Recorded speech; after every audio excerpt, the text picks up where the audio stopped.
ശമ്പളവും ഓണം ആനുകൂല്യങ്ങളും ലഭിക്കാത്തതിൽ പ്രതിഷേധിച്ച് KSRTC ജീവനക്കാർ പ്രത്യക്ഷ സമരത്തിലേക്ക് കടക്കുകയാണ്. BMSന്റെ നേതൃത്വത്തിൽ ഇന്ന് സെക്രട്ടേറിയറ്റിലേക്ക് മാർച്ച് നടത്തും. റിനു തന്നെയാണ് ഈ വാർത്തയുടെ വിശദാംശങ്ങൾ നൽകാൻ തുടരുന്നത്. റിനു, ഈ ശമ്പളവും ഓണക്കാലമാണ്, എന്നിട്ടും ഈ ശമ്പളവും ആനുകൂല്യങ്ങളും ഒന്നും കൃത്യമായിട്ട് ലഭിക്കുന്നില്ല.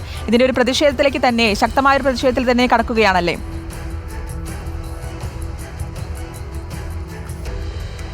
തീർച്ചയായും. അതായത് KSRTC ജീവനക്കാർക്ക് കൃത്യമായി തന്നെ ഓണമായിട്ടും ഇത്തരത്തിലൊരു ഇടപെടൽ, അതായത് ഓണ അലവൻസ് ഉൾപ്പെടെയുള്ള കാര്യങ്ങൾ അല്ലെങ്കിൽ കൃത്യമായി ശമ്പളം നൽകുന്നില്ല എന്നുള്ളൊരു ആരോപണം നേരത്തെ തന്നെ നിലനിൽക്കുന്നൊരു സാഹചര്യം ഉണ്ട്. ശമ്പളവും ഓണ ആനുകൂല്യങ്ങൾ ലഭിക്കാത്തതിൽ പ്രതിഷേധിച്ച് പ്രത്യക്ഷ സമരത്തിലേക്ക് പോകുവാൻ തന്നെയാണ് KSRTC ജീവനക്കാർ തീരുമാനിച്ചിരിക്കുന്നത്.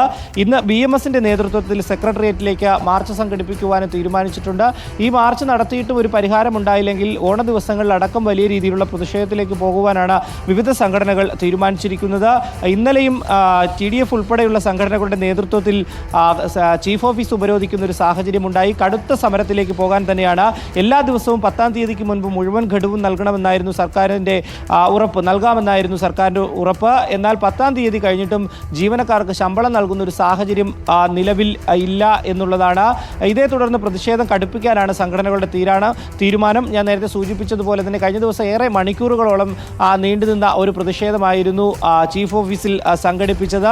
എന്തായാലും വരും ദിവസങ്ങളിൽ, അതായത് ഓണ ദിവസങ്ങളിൽ അടക്കം ഇത്തരം ഒരു വിഷയത്തിൽ സർക്കാർ ഇടപെട്ട ഒരു പരിഹാരം കണ്ടില്ലെങ്കിൽ ശക്തമായിട്ടുള്ള നിലപാടെടുത്ത് അല്ലെങ്കിൽ സമരം ചെയ്ത് മുന്നോട്ട് കൊണ്ടുപോകാനാണ് തിരുവോണ ദിവസത്തിലടക്കം സെക്രട്ടേറിയറ്റിന് മുന്നിൽ സമരം സംഘടിപ്പിക്കുവാനും സംഘടനകൾ ആലോചിക്കുന്നുണ്ട്.